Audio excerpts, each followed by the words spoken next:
my fellow Americans, and the people who brought me to the dance, Delawareans. I see my buddy Senator Tom Carper down there, and I think Senator Coons is there, and I think the governor's around. And is that Ruth Ann? And our former Governor Ruth Ann Minner. Most importantly, my sisters-in-law and my sister Valerie. Anyway. Folks, the people of this nation have spoken. They've delivered us a clear victory, a convincing victory, a victory for we the people. We've won with the most votes ever cast on a presidential ticket in the history of the nation. 74 million.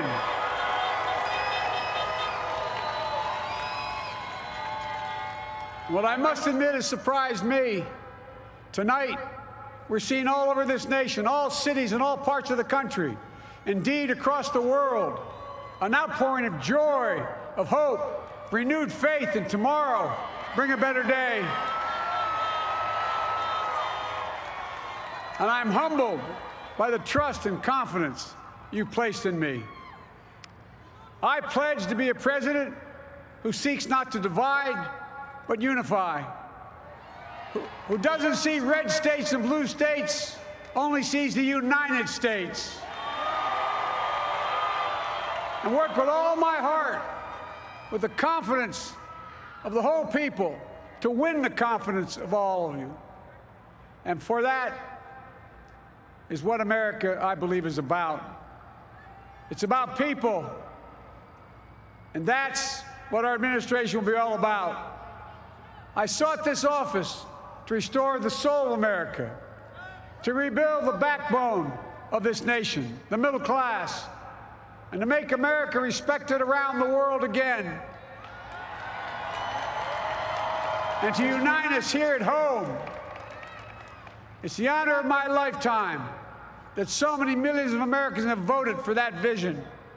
And now, the work of making that vision is real.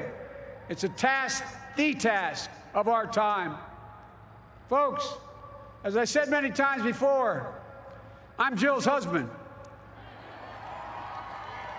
And I would not be here without her love and tireless support of Jill and my son, Hunter, and Ashley, my daughter, and all our grandchildren, and their spouses, and all our family. They're my heart. Jill's a mom, a military mom, an educator, and she has dedicated her life to education. But teaching isn't just what she does, it's who she is. For American educators, this is a great day for y'all. You're going to have one of your own in the White House. And Jill's going to make a great First Lady. I'm so proud of her.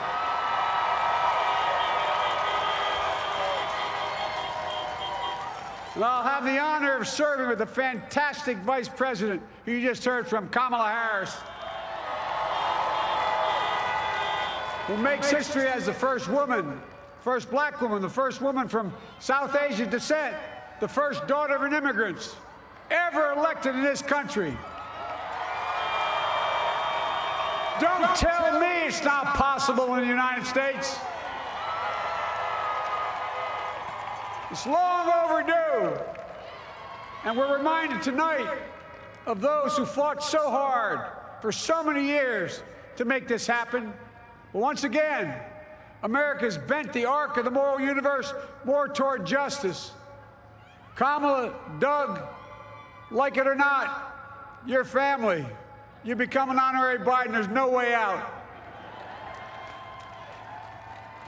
All those of you who volunteered and worked the polls in the middle of this pandemic, local elected officials, you deserve a special thanks from the entire nation.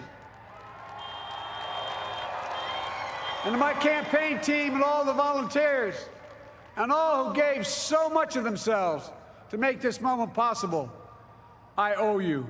I owe you. I owe you everything. And to all those who supported us, I'm proud of the campaign we built and ran. I'm proud of the coalition we put together, the broadest and most diverse coalition in history. Democrats, Republicans, independents, progressives, moderates, conservatives, young, old, urban, suburban, rural, gay, straight, transgender, white, Latino, Asian, Native American. I mean it, especially for those moments, and especially for those moments when this campaign was at its lowest ebb. The African-American community stood up again for me. You've always had my back, and I'll have yours. I said at the outset, I wanted to represent this campaign to represent and look like America. We've done that. Now that's what I want the administration to look like and act like. For all those of you who voted for President Trump, I understand the disappointment tonight.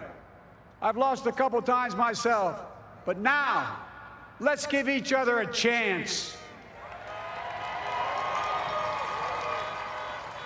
It's time to put away the harsh rhetoric, lower the temperature, see each other again, listen to each other again. And to make progress, we have to stop treating our opponents as our enemies. They are not our enemies. They are Americans. They are Americans. The Bible tells us, to everything there is a season, a time to build, a time to reap, and a time to sow, and a time to heal. This is the time to heal in America.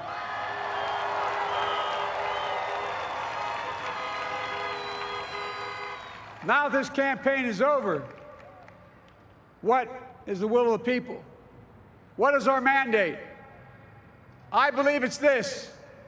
Americans have called upon us to marshal the forces of decency, the forces of fairness, to marshal the forces of science and the forces of hope in the great battles of our time.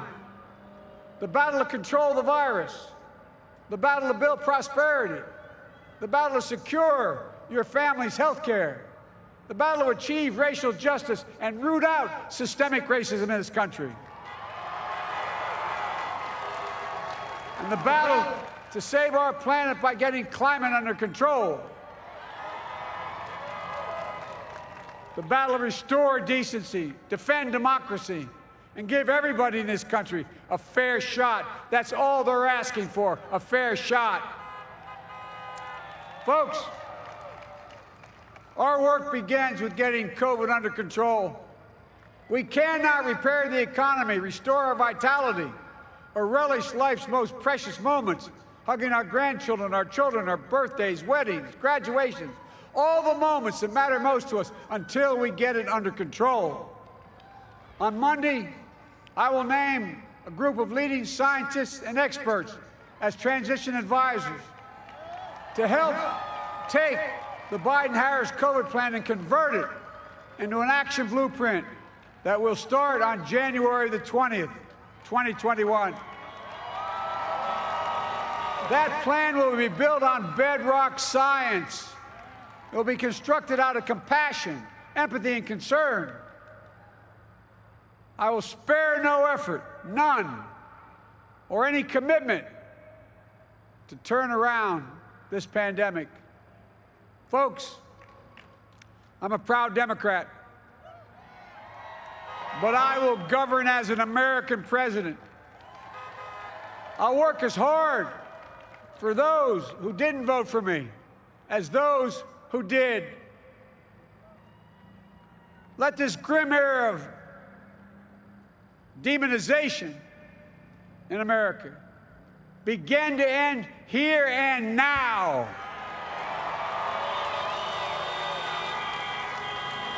The refusal of Democrats and Republicans to cooperate with one another, it's not some mysterious force beyond our control. It's a decision, a choice we make. And if we can decide not to cooperate, then we can decide to cooperate. And I believe that this is part of the mandate given to us from the American people. They want us to cooperate in their interest. And that's the choice I'll make. And I'll call on Congress, Democrats and Republicans alike, to make that choice with me. The American story is about slow yet steadily widening the opportunities in America. And make no mistake, too many dreams have been deferred for too long. We must make the promises of the country real for everybody, no matter their race, their ethnicity, their faith, their identity, or their disability. Folks, America has always been shaped by inflection points, by moments in time where we've made hard decisions about who we are and what we want to be. Lincoln in 1860, coming to save the Union. FDR in 1932, promising a beleaguered country a new deal. JFK in 1960, pledging a new frontier. And 12 years ago, when Barack Obama made history, he told us, yes, we can. Well, folks, we stand at an inflection point. We have an opportunity to defeat despair, to build a nation of prosperity and purpose. We can do it. I know we can. I've long talked about the battle for the soul of America. We must restore the soul of America. Our nation is shaped by the constant battle between our better angels and our darkest impulses. And what presidents say in this battle matters. It's time for our better angels to prevail. Tonight, the whole world is watching America. And I believe at our best, America is a beacon for the globe. We will lead not only by the example of our power, but by the power of our example. I've always believed, many of you heard me say it, I've always believed we can define America in one word: possibilities.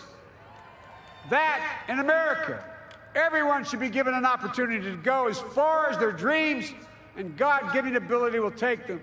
You see, I believe in the possibilities of this country. We're always looking ahead to an America that's freer and more just, ahead to an America that creates jobs with dignity and respect, ahead of America that cures diseases like cancer and Alzheimer's, ahead to an America that never leaves anyone behind, ahead of America that never gives up, never gives in. This is a great nation. It's always been a bad bet to bet against America. We're good people. This is the United States of America, and there's never been anything we've been not able to do when we've done it together. Folks, in the last days of the campaign, I began thinking about a hymn that means a lot to me and my family, particularly my deceased son, Bo. It captures the faith that sustains me and which I believe sustains America. And I hope it can provide some comfort and solace to 230,000 Americans who've lost a loved one to this terrible virus this year. My heart goes out to each and every one of you. Hopefully this hymn gives you solace as well. And it goes like this: and he will raise you up on eagle's wings, bear you on the breath of dawn, and make you to shine like the sun, and hold you in the palm of his hand. And now together, on eagle's wings, we embark on the work that God and history have called upon us to do, with full hearts and steady hands, with faith in America and in each other, with love of country, a thirst for justice. Let us be the nation that we know we can be, a nation united, a nation strengthened, a nation healed. The United States of America, ladies and gentlemen, there's never been anything we've tried we've not been able to do. So remember, as our grandpapa used to say when I walked out of his home when I was a kid up in Scranton, he said, "Joey, keep the faith." And our grandmother, when she was alive, she yelled, "No, Joey, spread it."